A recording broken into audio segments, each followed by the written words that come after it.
Muy buenas tardes, tengan todos ustedes un gusto continuar en este importante encuentro México-Guatemala con la Academia Mexicana de Derecho y el Instituto Guatemalteco de Derecho Procesal Garantista, que hoy nos acompaña evidentemente su presidente, el doctor Luis Fernando Cabrera, un encuentro muy importante en su tercera jornada en esta firma de convenio.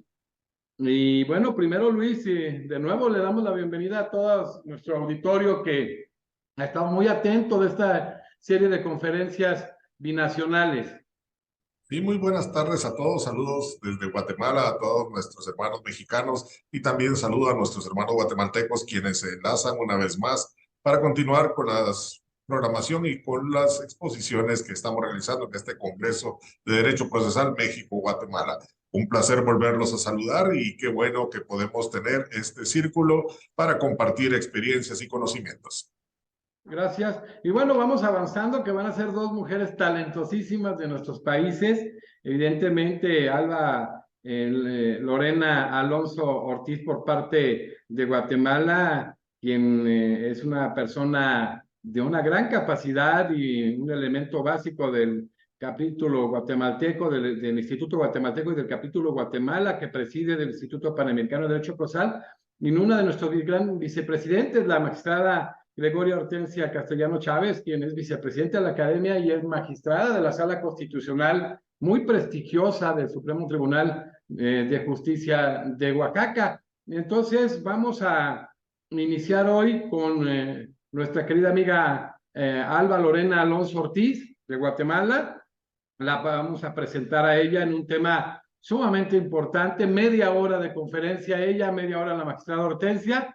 Pues bueno, Alba Lorena Alonso Ortiz desarrollará el tema la igualdad de las partes y el proceso, su cumplimiento y desviaciones. Un tema muy interesante. Alba concluyó el doctorado en Derecho y Justicia, es magíster en Derecho Procesal, es abogada y notaria, licenciada en Ciencias Jurídicas, Sociales y de Justicia, licenciada en Trabajo Social, tiene la especialización en Derecho Procesal por parte de la Universidad de Alcalá de Henares de Madrid, docente universitaria en diversos cursos de Derecho Procesal Civil, Mercantil, Lógica de Argumentación Jurídica, Derecho Civil, asesora y revisora de tesis. Es secretaria general del Instituto Guatemalteco de Derecho Procesal Garantista, miembro titular del Instituto Panamericano de Derecho Procesal, preside el capítulo Guatemala del Instituto Panamericano de Derecho Procesal, es directora de la revista guatemalteca de Derecho Procesal y de manera colegiada decidimos que es un nuevo miembro destacado de nuestra Academia Mexicana de Derecho, que nos da muchísimo gusto. Y bueno, Alba, te dejamos para que desarrolles este tema tan interesante, hablar de la igualdad de las partes y el proceso, su cumplimiento, sus desviaciones. Adelante, Alba. Muchas gracias, Jesús. Muchas gracias por esta presentación. Buenas tardes, señora magistrada, doctor Cabrera, presidente del Instituto Guatemalteco de Derecho Procesal Garantista, y a todos los que tenemos la oportunidad de que puedan estar presenciando estos conversatorios, estas conferencias, y espero poder aportar a la Academia del Derecho lo que esté en mi alcance, en mi posibilidad, y pues platicar de un tema tan interesante que nos atañe a todos los abogados, especialmente a los procesalistas, sobre la igualdad de las partes en el proceso, su cumplimiento en América Latina, la efectividad y ante todo sus desviaciones. Podemos hablar de esto en la actualidad, ¿verdad? En cuestiones meramente coyunturales de toda América Latina, de lo que pueda estar pasando en los diferentes países, pero sin antes poder abordar, ¿verdad? De las generalidades de la igualdad, no solo igualdad en sí, sino precisamente dentro del proceso de la igualdad de las partes. Tenemos que hablar de la dignidad humana como condición suprema, ya que esto prescribe una serie de derechos, todos lo sabemos, ¿verdad? Pues hay que ampliar esto y recalcar sobre la dignidad humana, que es una condición suprema, y de esto se desprenden muchos derechos, llamados derechos humanos, pero radica en la dignidad humana.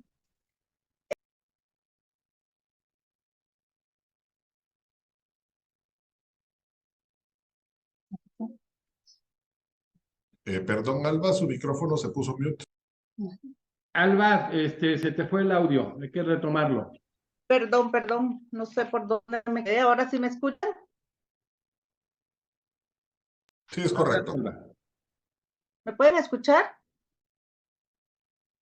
Sí, ya se escucha, doctora. Ok, gracias. Retomando sobre las generalidades de la palabra, del término en sí, igualdad, ¿verdad? Que todo radica pues en la dignidad humana, y esto desprende de los derechos humanos, de las generalidades que ya conocemos, y tenemos que saber también de que la igualdad es esencial, prescindiendo de la diferente condición social, económica o cultural en la que nos encontremos o en la que se encuentre cualquier persona dentro de la sociedad. Entonces, la igualdad como un derecho esencial en todos los seres humanos, consagrados en los derechos humanos en sí. Hablando del derecho de la igualdad, partiendo de ahí, reconocido como el resto de los derechos en las diferentes constituciones políticas de América Latina. Todas las constituciones políticas de la República, o las constituciones políticas, no en todos los países de la República, ¿verdad? Hay algunas federales, pero sin excepción, todas consagran el derecho a la igualdad. Y tiene su fundamento en la dignidad de la persona. Recaemos de que todo nace de ahí, ¿verdad? Fundamento de la dignidad de la persona humana. Importante, siendo el Estado el garante de que todo ser humano sea tratado de la misma manera, consistente en la ausencia total de cualquier tipo de tratos discriminatorios o inequitativos, los cuales atenten cualquier trato inhumano, cualquier trato discriminatorio que vaya a atentar contra la dignidad humana.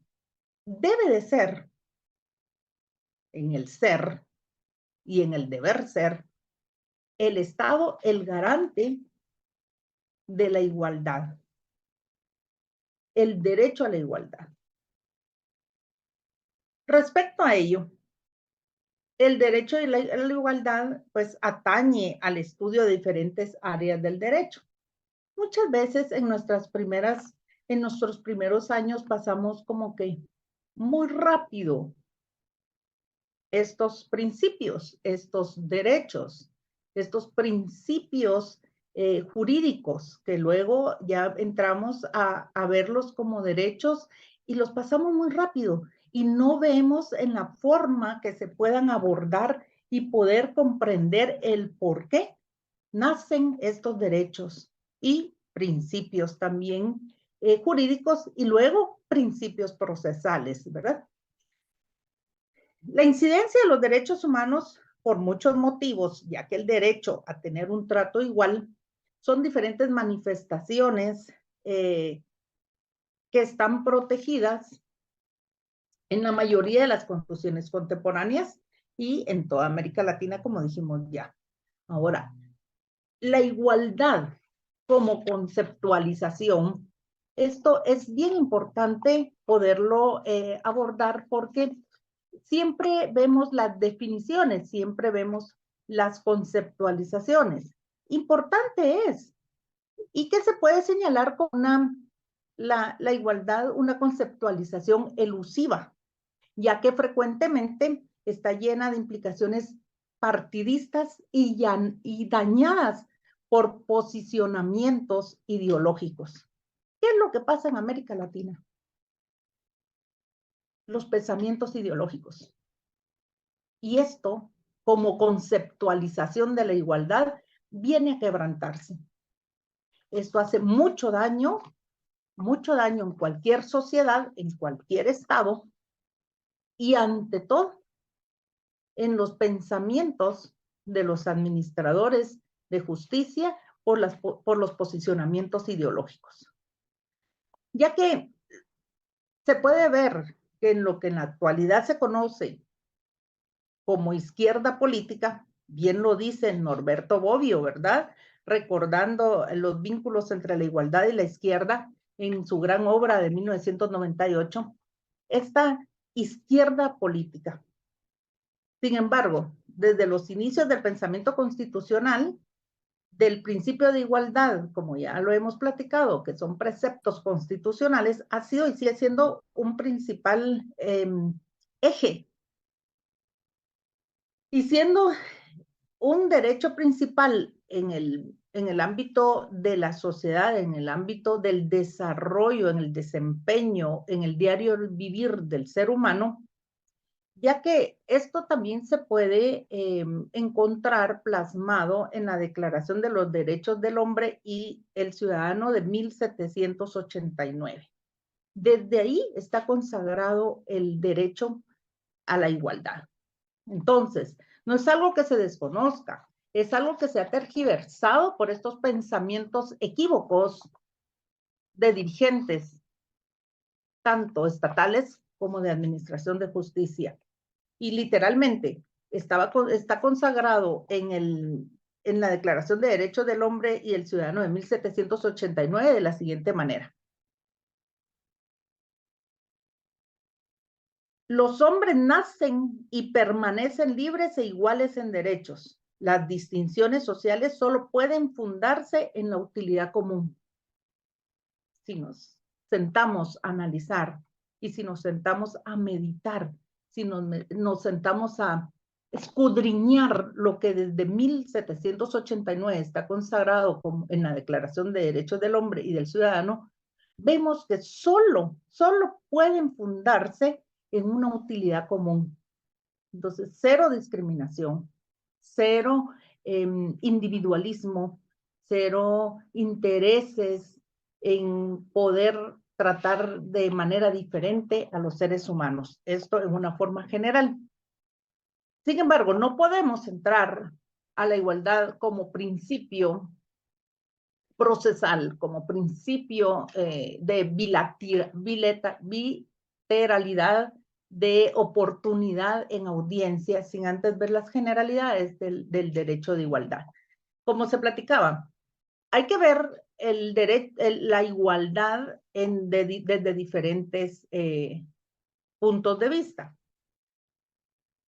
Para Westen y Camanducci, que me encanta este autor, la igualdad puede verse desde 3 niveles y son muy lógicos como lo platicábamos en nuestros años de estudio jurídico, lo vemos demasiado rápido y es cuando no entendemos y no logremos comprender el porqué de ese derecho. No es de que todos tienen derecho a ser tratados igual, no, tiene que verse desde diferentes puntos de vista para que se comprenda de que el derecho de igualdad no hay para dónde se puede evadir, ya que desde el primer nivel que se puede ver y se puede estudiar, se puede hacer cumplir incluso en base de el punto de vista lógico-lingüístico.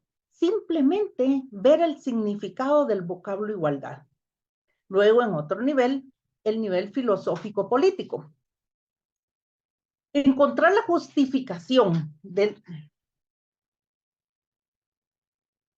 quiero verificar, por favor, el audio.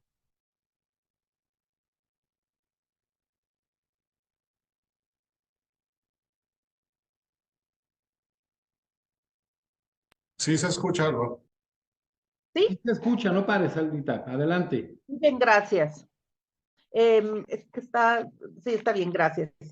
Desde el punto de vista del nivel filosófico-político, acá es donde hay confusiones cuando ya se adentra a poder verlo desde el punto de vista personal, desde el criterio personal, desde el criterio de donde entiendo el punto de vista filosófico-político. Y ahí es donde empiezan las desviaciones del derecho a la igualdad.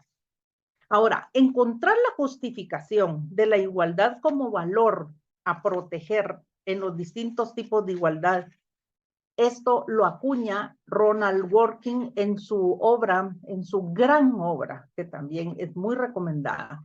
Se las puedo recomendar en la cuestión de principios. que sobre la igualdad política, que no es nada más que un sinónimo de democracia, ¿sí? Y que es la democracia, es el bienestar de las personas, pero una verdadera democracia. Y aquí es donde podemos ver y se puede observar que se funda en una igualdad económica como un elemento instrumental.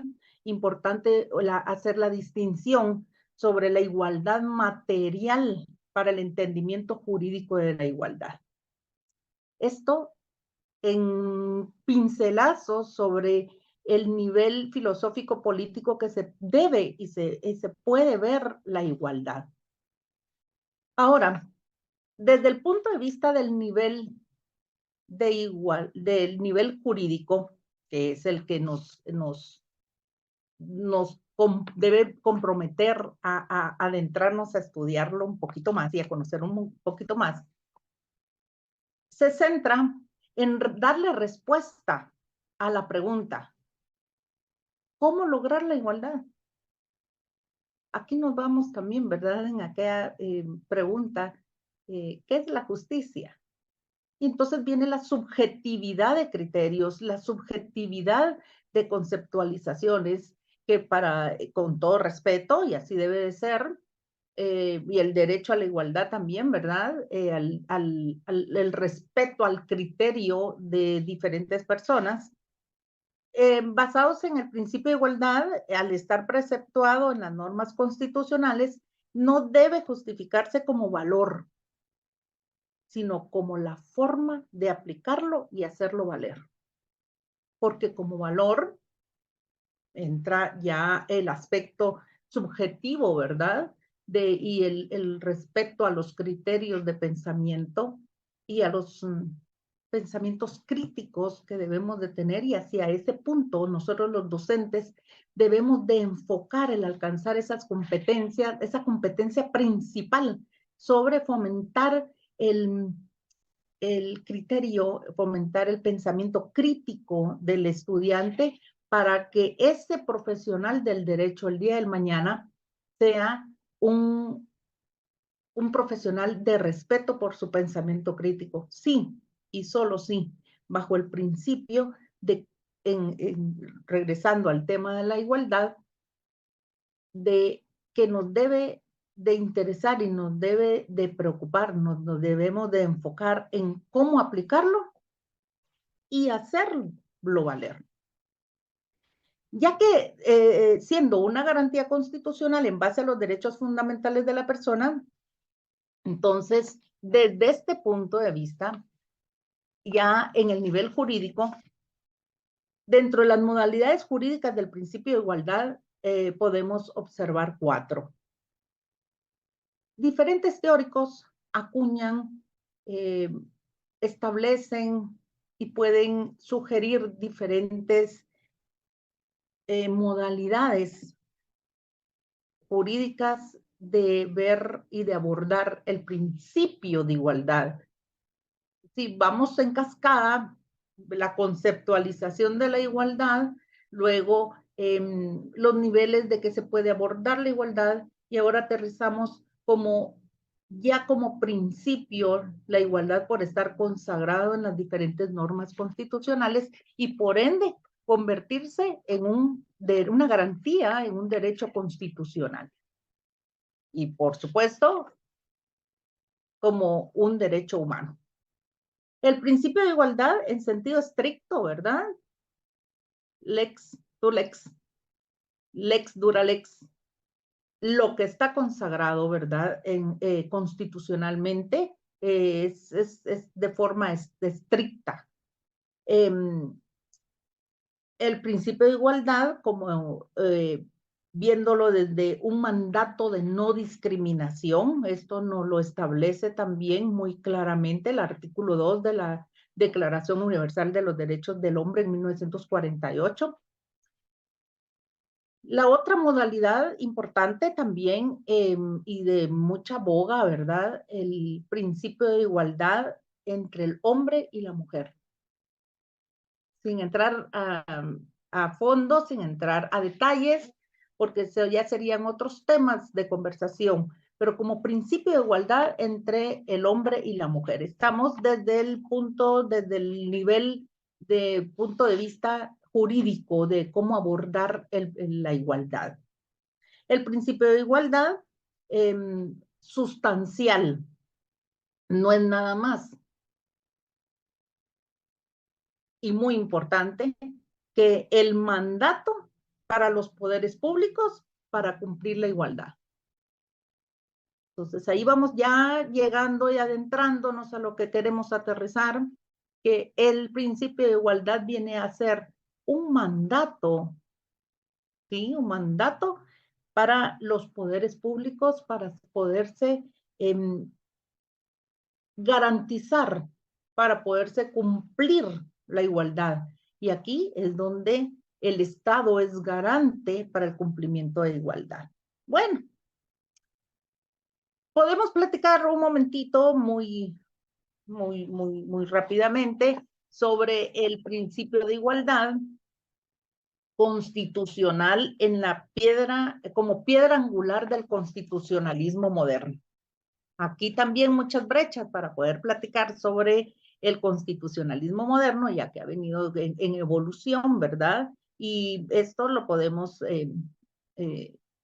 sustentar como el derecho extenso, el más extenso, el principio de igualdad, ya que sobre la igualdad recae el desarrollo de los demás derechos fundamentales, lo dijimos al inicio, y el ámbito de igualdad es lo que debe constituirse para evitar la exclusión como sujeto, para evitar la exclusión como sujeto per se, ¿verdad? Como una parte, una persona, un ser humano, un sujeto, quien sea, cualquier condición económica, condición étnica, condición social, condición de sexo, no podemos apartarnos de que es el derecho más extenso, el derecho de la igualdad.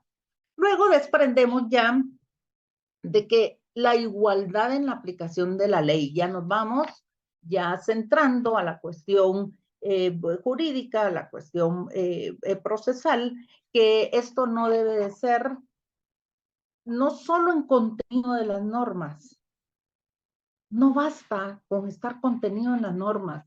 Lo he repetido, que está consagrado desde las primeras declaraciones, ¿verdad? Del hombre, de los derechos del hombre y del ciudadano, hasta nuestras constituciones en toda Latinoamérica.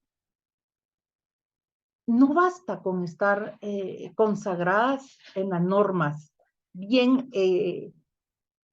estipuladas teóricamente en la norma, sino que lo más importante es en el trato igual de las personas, sin ninguna preferencia.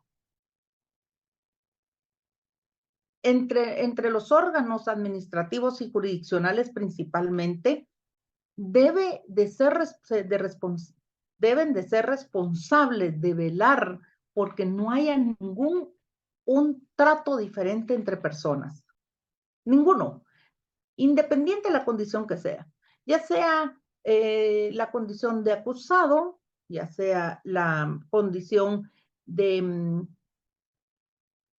investigador, en el caso de nosotros, del Ministerio Público, en el caso de la Administración de Justicia, ninguno, desde el primer elemento que se encuentran en la puerta, el personal de seguridad, el personal de limpieza, los auxiliares del juez, los abogados defensores, de cualquiera de las partes,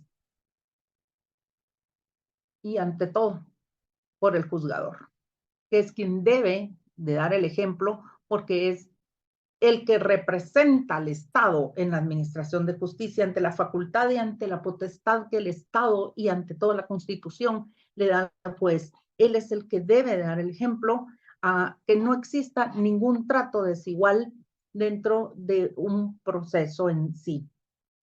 Sin embargo, el mandato de igualdad en la formulación del derecho, exige que todos sean tratados igual por el legislador en sí, como mandato. Exige, más que como ejemplo, exige que el legislador sea el que ordene, sea que el que exija y que sea el que garantice con su trato igual para todas las personas y en el ámbito procesal para todas las partes, cualquiera que sean, hacia el resto de personas que están participando en un proceso. Cualquiera que sea, cualquier tipo de proceso, ¿verdad? Esto significa que el legislador debe de aplicar la igualdad de todos con respecto a todas las posiciones jurídicas y una igualdad meramente valorativa. Ahora, también podemos ver la concepción de igualdad como fundamento, que no voy a entrar ahí porque por cuestiones de tiempo, pero ya lo platicamos de que como fundamento, pues los fundamentos como derechos humanos, como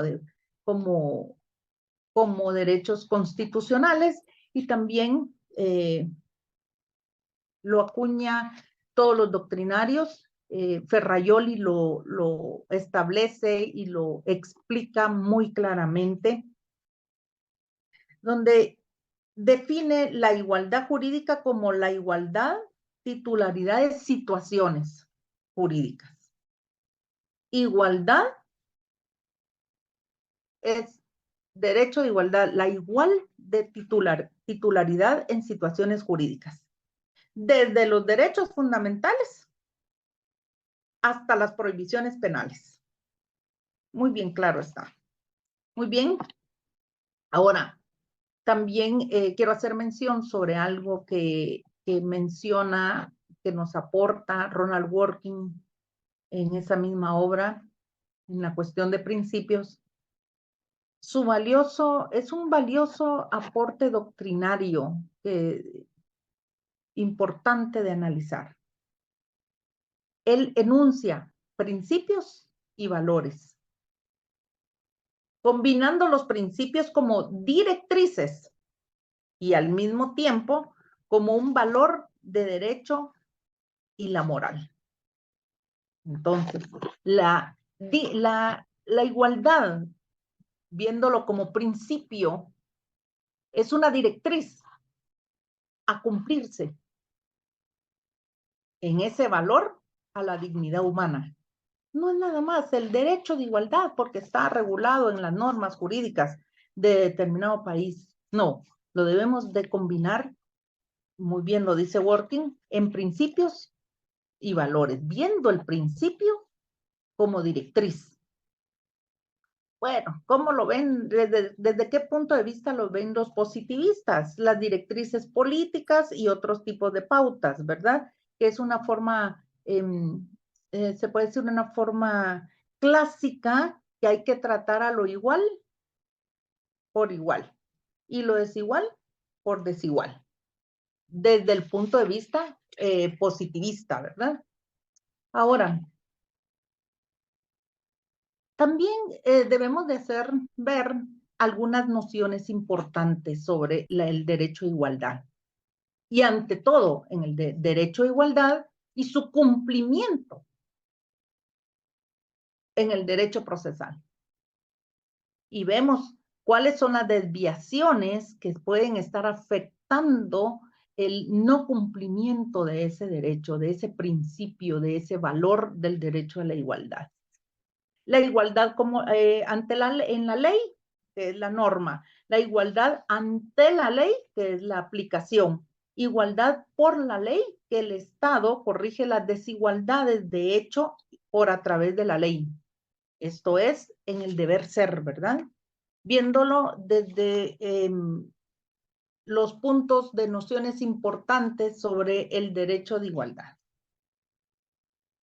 Importante vi mencionar que el precepto del principio de igualdad, pues sabemos que tiene sus orígenes latinos y que no quiere decir nada más que óigase a la otra parte. ¿Qué pasa en el quebrantamiento de este principio? Que no proviene que se dicten resoluciones sin oír a la otra parte, sino que en la discrecionalidad del juzgador para dictar resoluciones sin respetar los principios. 5 minutos de cierre, Alba. Gracias. Sin respetar los principios procesales del juzgador que son tan importantes dentro de la bilateralidad de la audiencia, ¿sí? Es de la bilateralidad de la audiencia, una audiencia recíproca, pero esto no se va a cumplir si el juzgador no respeta sus 3 pilares como principios: la imparcialidad y la independencia. No vamos a lograr una bilateralidad en la audiencia, una igualdad procesal, si el juez no está bien claro en estos 3 principios. Y estos 3 principios versan sobre la razón del proceso. Si se tiene claro estos 3 principios procesales, el juez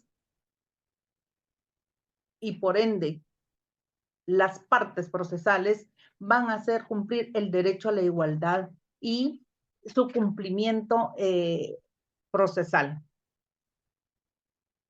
Por cuestiones de tiempo, no vamos a entrar a ver la imparcialidad, la imparcialidad que es tan importante, ¿verdad? No estar en la posición de parte del juzgador, no estar él como en una posición de parte, sino él debe de ser imparcial totalmente. Y así va a haber el derecho de igualdad y nada más el cumplimiento de las normas, como así se lo exige la investidura de juzgador, y poder ir logrando y hacer cumplir como garante del Estado y como representante del Estado en la administración de justicia el derecho a igualdad. También la imparcialidad implica ausencia de prejuicios de todo tipo, independencia de cualquier opinión, no identificación con alguna ideología determinada, que es muy importante, y recalco acá que es lo que las desviaciones se deben a eso, a las ideologías, a las ideologías políticas que están desviando el derecho de igualdad. Ya se ven como sujetos de interés ideológico y no como un derecho de igualdad en las resoluciones a dictar. También una completa ajenidad, de igual manera no influencia de amistad, no involucrarse personal ni emocionalmente con las partes, y dentro del proceso principalmente verse los principios procesales en conjunto, que va inmerso el derecho de igualdad, la imparcialidad del juzgador, la igualdad de las parciales que litigan, la eficacia de series procedimentales. Bueno, concluyendo, el cumplimiento del derecho de igualdad dentro de un proceso se da en estar conscientes que rige el derecho de igualdad en la bilateralidad de audiencia procesal sobre la dignidad humana. Respetando eso como principio, lo vamos a respetar como un derecho también procesal. Y para ir terminando, quiero dejar algo que nos regala el maestro Alvarado Belloso, que todas las constituciones del mundo consagran de modo expreso el derecho de igualdad ante la ley. Cuestión que ya hemos platicado anteriormente. Pero no ante las circunstancias de la vida. O sea, igualdad jurídica y no igualdad real. Ok, perfecto. Quiero terminar con esto, invitándolos a que sigamos adentrándonos a velar y a vigilar el cumplimiento del derecho a igualdad en cualquier estado del proceso y en cualquier parte procesal, y ser también exigentes de que se cumpla ese derecho. Muchas gracias, José. Gracias, Alba. Perfecto. No, muy interesante todo el tema, y más interesante es este tema de comprimir, de sincretizar la información, habiendo 2 ponentes de tanto de México como de Guatemala, y pues es muy valiosa que en un lapso corto haya tanta información y también articulada. Bueno, por favor, Luis Fernando, como presidente del Instituto Guatemalteco de Derecho Procesal Garantista, haznos el favor de presentar a nuestra expositora de México, por favor, Luis. Gracias. Para mí es un privilegio el poder hacer la presentación de la doctora Gregoria Hortensia Castellanos Chávez, quien posee los títulos de licenciada en Derecho, maestría en Derecho Constitucional y doctorado en Derecho Constitucional por la Universidad Autónoma Benito Juárez de Oaxaca. Adicionalmente a ello, posee una maestría en Derecho Procesal Penal por el Centro de Estudios de Posgrado, maestría en Derecho de Género y Procesal Penal por el Centro de Estudios de Posgrado y doctorante en Procesal Penal por dicho Centro de Estudios de Posgrado. Se ha desempeñado como magistrada integrante de diversas salas penales del Tribunal Superior de Justicia del Estado, magistrada de la Sala Constitucional y cuarta Sala Penal del Tribunal Superior de Justicia del Estado. Es catedrática en materia penal y procesal penal en la Facultad de Derecho de la Universidad Autónoma Benito Juárez de Oaxaca, así como también en otras universidades privadas. La tarde de hoy compartirá con nosotros el tema Juicio para la protección de los derechos humanos en Oaxaca, México, un juicio sui generis. Adelante, doctora. Gracias. Muchísimas gracias. Un gusto coincidir nuevamente con usted. Muchas gracias, doctor José, por permitirme, darme la oportunidad de poder platicar un poco acerca de cómo funciona la justicia local constitucional en México y especialmente en Oaxaca, que orgullosamente de donde soy oriunda. Y para poder llegar a este punto, quiero transitar un poco por el pasado para que quienes nos estén escuchando y nos estén mirando, pues nos acompañen a ver las transformaciones que México ha sufrido a través del tiempo en torno a su espacio geográfico. Sabemos que la primera gran audiencia se estableció en la Nueva España, existió hasta 1543 y cubrió Mesoamérica. En ese año se creó la Audiencia y Cancillería Real de Santiago de Guatemala, adjuntándose los territorios de Yucatán. Tenemos Yucatán, Cozumel y Chiapas, y además de todos los conocidos de Centroamérica. Pero luego Yucatán, Cozumel volvieron a su jurisdicción. En 1824 se presentó el primer proyecto de división política de México independiente y federado, donde se estableció el término estado en lugar de provincia. Se conforman 19 estados federados y 4 territorios que quedaron asentados en la Constitución de ese año. Después de la guerra, los centralistas en el poder hicieron modificaciones más del plan de Ayala, efectuaron una división territorial, 2 departamentos, 2 territorios y un distrito federal, después respetada por los federalistas, quienes solo cambiaron el término departamento por el de estados. Esta división subsistió hasta la Constitución Federal de 1857, que establece 24 estados y 2 territorios. Son 24 estados y un territorio. En 1884 se incorporan los estados de Nayarit, Coahuila, Hidalgo, Morelos y Campeche.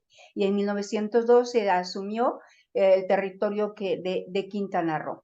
En 1931, la división de la península de Baja California en 2 territorios en 1952. En 1974, los territorios de Baja California y Sur y Quintana Roo se convirtieron en estados de la Federación. En la actualidad, México cuenta con 31 estados federados y un distrito federal, hoy Ciudad de México. Luego, Oaxaca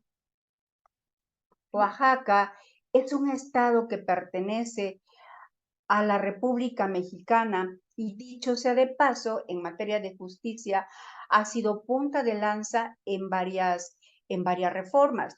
Oaxaca ha tenido 3 constituciones. La primera, que fue promulgada el 10 de enero de 1825, la cual se fundamentó con base a la Constitución de Cádiz de 1812, la segunda de 1857 y la tercera de 1922, que es la vigente y que, por cierto, el año pasado cumplió 100 años. Y en esos 100 años ha tenido diversas reformas, entre ellas las de derechos humanos en materia de justicia, dentro de las cuales se encuentra precisamente la instauración de la justicia constitucional, que si bien no fue el primero para esta reforma, sí es el único hasta el día de hoy en México que para el juicio de protección para los derechos humanos se elaboró un procedimiento que en nuestro país no tiene antecedentes, pues se acudió al modelo derivado del procedimiento que se sigue ante la Corte Interamericana de Derechos Humanos, siendo uno de los requisitos principales que la parte actora primero vaya, déjame de compartir, que la parte actora primero vaya, interponga su queja ante la Comisión de Derechos Humanos del Pueblo de Oaxaca para que ésta pues haga todo lo relacionado y al final dicte una recomendación.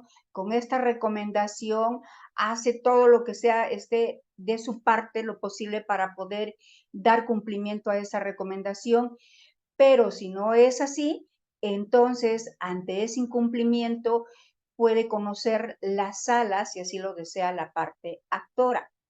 Pero antes de hablar propiamente de las reformas que los estados de la República Mexicana realizaron respecto de derechos humanos e integraron el juicio para la protección de los derechos humanos en su justicia local, no quiero pasar por alto algo nuestro, muy histórico y además relevante, el caso de la Constitución de Yucatán de 1842, con su juicio de amparo, en donde en este documento histórico se contempló un catálogo unitario de derechos humanos llamados garantías individuales.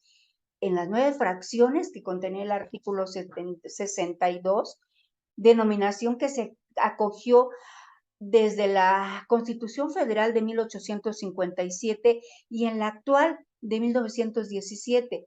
Y esto gracias a don Crescencio Rejón y Alcalá que tenemos en la pantalla. Y en eso, ahí eran los jueces de primera instancia quienes amparaban en el goce de los derechos garantizados a los que les pedían su protección contra cualesquiera funcionarios que no correspondían. Y de los atentados cometidos por los jueces contra los citados derechos, conocían sus respectivos superiores.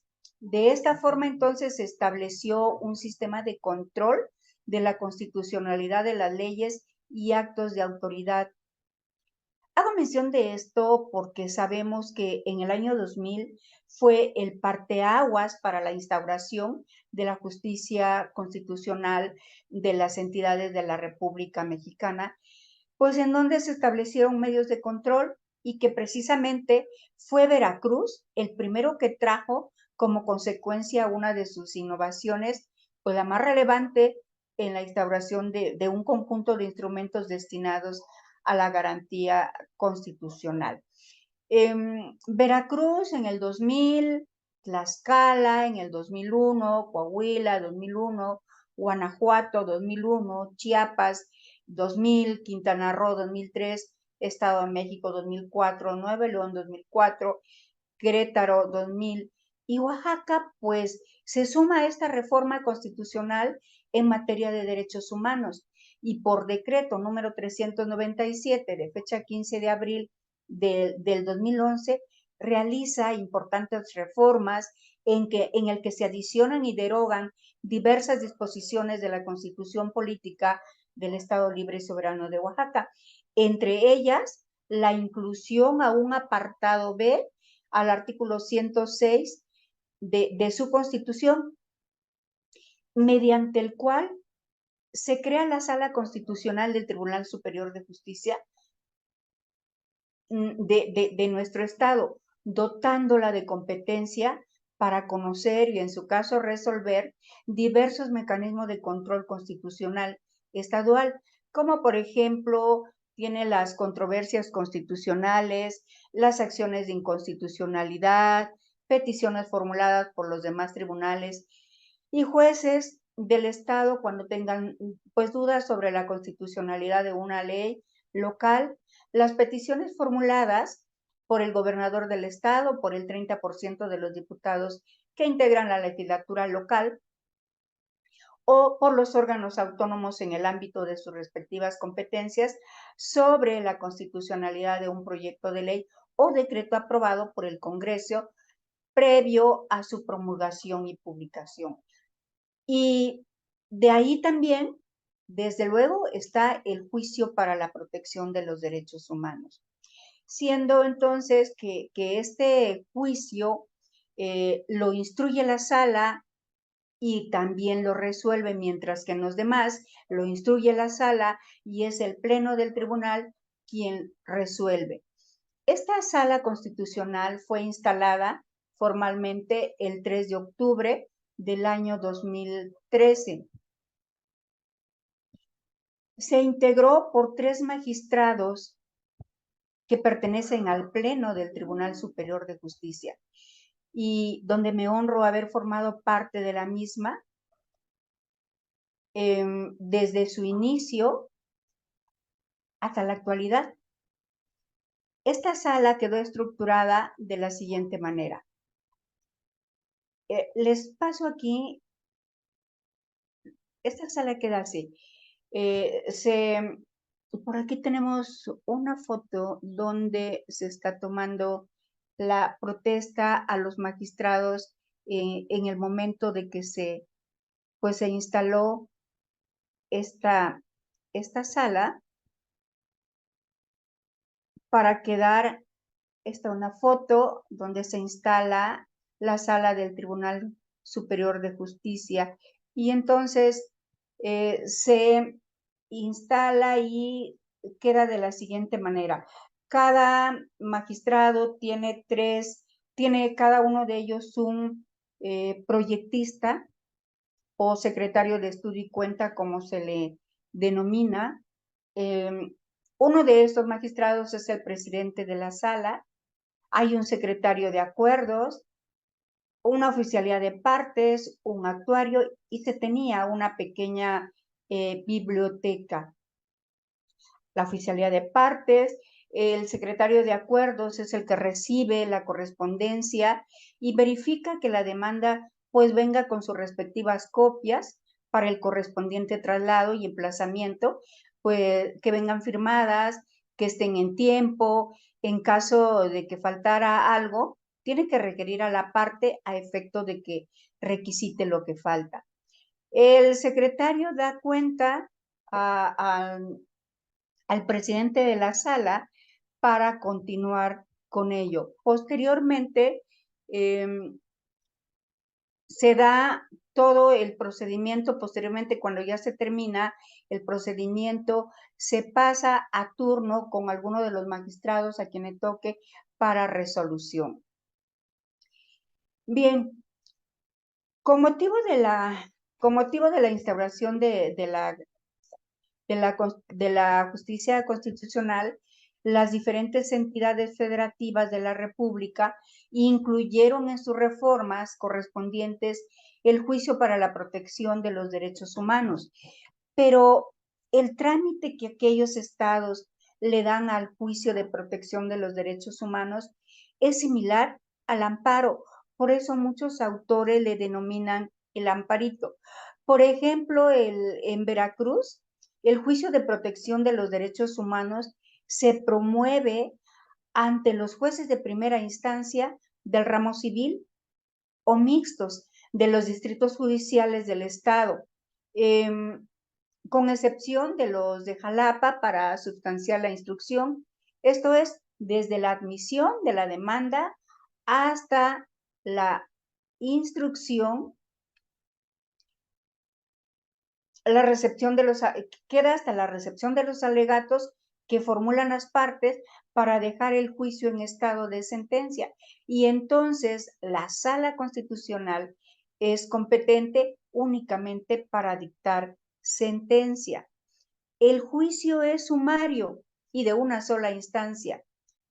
Además, ahí las autoridades responsables, más bien a las autoridades responsables se les requiere que rindan un informe sobre los hechos que se les atribuya. El informe que rinda la autoridad responsable debe expresar si son ciertos o no los actos violatorios de derechos humanos que se le atribuyen en la demanda. Como podemos ver en esta tramitación, pues se asemeja justamente al procedimiento del amparo.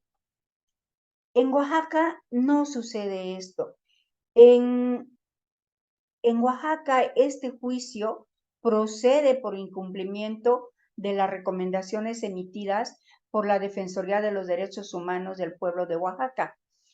Una vez que éste haya agotado los medios a su alcance para lograr su cumplimiento. Esto es, en un principio y antes de llegar a la sala, la persona, colectivo, pueblo o comunidad indígena o afrodescendiente podrá denunciar presuntas violaciones a los derechos humanos y acude ante las oficinas de la Defensoría para presentar peticiones contra dichas violaciones. La Defensoría del Pueblo de Oaxaca, previo al procedimiento correspondiente y de haber alguna violación a los derechos humanos, dicta una resolución que esta será la base de la recomendación a la autoridad responsable. Recomendación que la Defensoría agotará por todos los medios a su alcance para lograr su cumplimiento. Y de no lograrlo, entonces, si quiere la parte actora, puede acudir a la Sala Constitucional. Es decir, establece un mecanismo para vincular las recomendaciones del órgano defensor de los derechos humanos a través de juicios de protección de los derechos humanos. Para este juicio se elaboró un procedimiento que en nuestro país, como ya adelantaba, no tiene antecedentes, pues se acudió a un modelo derivado del procedimiento que se sigue ante la Corte Interamericana de Derechos Humanos, concediéndose la legitimidad a la víctima para promover y a la Defensoría de los Derechos Humanos del pueblo de Oaxaca. Cuando se trata, pues, de un caso de incumplimiento de su recomendación, una vez que haya agotado todos los medios a su alcance para lograr el cumplimiento de la misma. De igual manera, se le da la intervención a la presunta víctima y a sus familiares o representantes y también a la autoridad responsable mediante su emplazamiento a juicio. Este juicio es mixto porque tiene dos etapas, una etapa oral y una etapa escrita. Se empieza con la escrita. La etapa escrita está compuesta por la demanda, por su contestación y los demás escritos dirigidos a la sala. Precisamente con la demanda, el actor debe presentar copia certificada de la totalidad del expediente original que dio origen a la recomendación. Esto, como hablábamos anteriormente, porque el Derechos Humanos del pueblo de Oaxaca tiene que hacer una resolución en donde diga qué recomendación hizo hacia el presunto responsable y cuáles fueron los pasos que siguió para poder dar cumplimiento. Es decir, las medidas que adoptó para lograr el cumplimiento de esta ley. De la resolución también en que se declare el incumplimiento de tal recomendación. Bien, admitida la demanda, se manda a notificar a la autoridad responsable en el domicilio que haya señalado dentro del término de 10 días. Es decir, aquí se le da su derecho a la parte demandada, es decir, a la autoridad responsable, para que pueda comparecer en juicio. Y la fase oral inicia precisamente con los alegatos pero antes con el desahogo de pruebas. Quiero decir que esta fase oral se lleva en un tribunal oral justamente como los que se están llevando actualmente, en donde los magistrados de la Sala Constitucional en pleno se trasladan a ella y verifican que la identificación de las partes, se le da el uso de la palabra primeramente a la parte actora y luego a la parte demandada para que presenten sus pruebas. Posteriormente vienen los alegatos. De igual manera, primero se le da el uso a la palabra a la parte actora y posteriormente a la parte demandada. Una vez terminado esto, se cierra la audiencia que previamente ha sido grabada. Se cierra la audiencia y se da término para una sentencia, la cual es escrita. Dependiendo de la condena que se le haya impuesto a la parte demandada, la sala está obligada a estar pendiente de que esa sentencia se cumpla.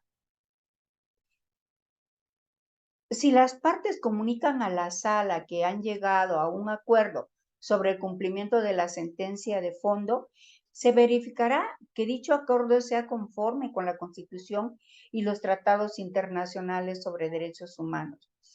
La sala entonces señalará un plazo prudente para el cumplimiento de la sentencia, atendida la naturaleza de los actos de reparación, las circunstancias de los hechos y de las personas, previniéndose a la autoridad responsable para que conforme sobre los actos, cumplimientos que se dé a dicho fallo.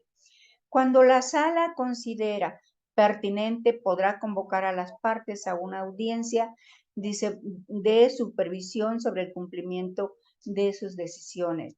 Yo les quiero comentar que en la Sala Constitucional de Oaxaca hemos tenido la experiencia que se han, con satisfacción, se han terminado algunos casos de esta naturaleza cuando la parte actora interpuso su queja previamente ante los derechos humanos, se queda la recomendación, no se cumplen, van a la sala y ahí se cumplen. ¿Por qué? Porque tenemos por allí bases que si no se cumple, la parte responsable, la autoridad responsable incluso será destituido de su cargo. Entonces, como vemos, en la Sala Constitucional las sentencias se cumplen. Esto quiero manifestar para que nos escuchen y sobre todo si hay personas oaxaqueñas que nos están escuchando, que se acerquen a la Sala Constitucional, que interpongan su queja ante derechos humanos para que derechos humanos pueda llevar todo lo relativo a que a ellos les corresponde y si después de realizada la recomendación no se cumple, pueden llegar a la Sala Constitucional en donde aquí se cumple. Muchas gracias, doctor. Perfecto. Entramos. Bueno, yo nada más comentarles que bueno el tema que abordó Alba Lorena de la igualdad de las partes en el proceso, el cumplimiento de desviaciones. Me voy complementando con otro tema por parte de la magistrada Hortensia Castellanos. Recordando pues que en el tema de justicia constitucional, Mauro Capellete hizo una clasificación bien interesante, ¿acuerdas? Aquella que recuerdan de las libertades orgánicas y supranacional, y fue complementada por la jurisdicción constitucional local por don Héctor Fix-Zamudio, y el desarrollo en jurisdicción constitucional local en México ha sido muy vasta, y en el caso de Oaxaca ha sido muy importante, ¿no? Oaxaca tiene una sala constitucional, una sala de justicia indígena que es única en el mundo, y en este tema de un mecanismo de protección constitucional como lo es el juicio para la protección de derechos humanos en Oaxaca, un juicio único, también muy importante, a veces viene un gran debate, ¿no? Es decir, bueno, viendo cómo se vincula con Guatemala, que ese famoso ombudsman fue traído a nuestra América por nuestros hermanos guatemaltecos, aquel desarrollo que se generó en Suecia, y hoy estamos viendo modalidades totalmente diferentes dentro de esta justicia constitucional local. Y nos complementamos mucho porque yo quiero decirles que el desarrollo del derecho constitucional en Guatemala, en lo personal como constitucionalista, yo lo admiro muchísimo, ¿no? El trabajo de un tribunal constitucional en Guatemala, del desarrollo constitucional, del desarrollo de la incorporación, pues, de lo que viene a ser para nosotros la Comisión Nacional de Derechos Humanos, es muy vasto. Entonces, Luis, yo creo que ha sido una jornada muy, muy productiva. Ese compartir de conocimientos y cómo se va entrelazando un tema con el otro es sumamente importante, porque tanto vemos, como lo explicaba Alba Lorena en su exposición, el principio de igualdad entre las partes y cómo esto viene a sumarse al tema de derechos humanos. Yo creo que hemos llevado sin planificarlo una correlatividad de los temas desde el inicio de estas jornadas, las cuales pues es aplaudible y seguimos aprendiendo unos de otros. No, extraordinario. Yo quiero agradecerle a Alba Lorena Alonso Ortiz, que es precisamente secretaria del Instituto Guatemalteco de Derecho Procesal Garantista y presidente del capítulo Guatemala del Instituto Panamericano de Derecho Procesal, miembro distinguido ya de nuestra academia por su extraordinaria participación con el tema la igualdad de las partes y el proceso y su cumplimiento y desviaciones, que este tema hasta lo ha venido vaciando el artículo 24 de la Convención Americana sobre Derechos Humanos y la jurisprudencia de la Corte Interamericana en este diálogo jurisprudencial vertical que se viene dando, sumamente importante. A la magistrada Gregoria Hortensia Castellano Chávez, quien es vicepresidenta de la Academia Americana de Derecho y magistrada de la Sala Constitucional y de la Cuarta Sala del Tribunal Superior de Justicia de Oaxaca, que le toca generar todos estos tipos de procesos constitucionales locales con un tema tan interesante y realmente poco conocido como el juicio para la protección de los derechos humanos en Oaxaca, a México, un juicio sui generis.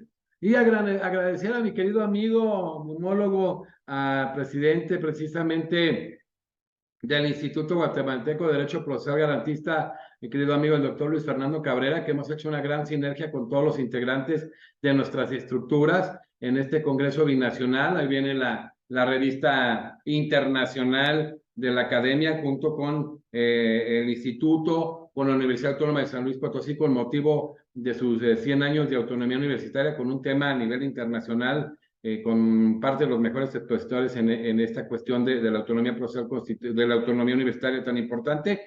Y van a venir otras muchas actividades presenciales, incluso vamos a hacer una visita a Guatemala y van a hacer una visita a México.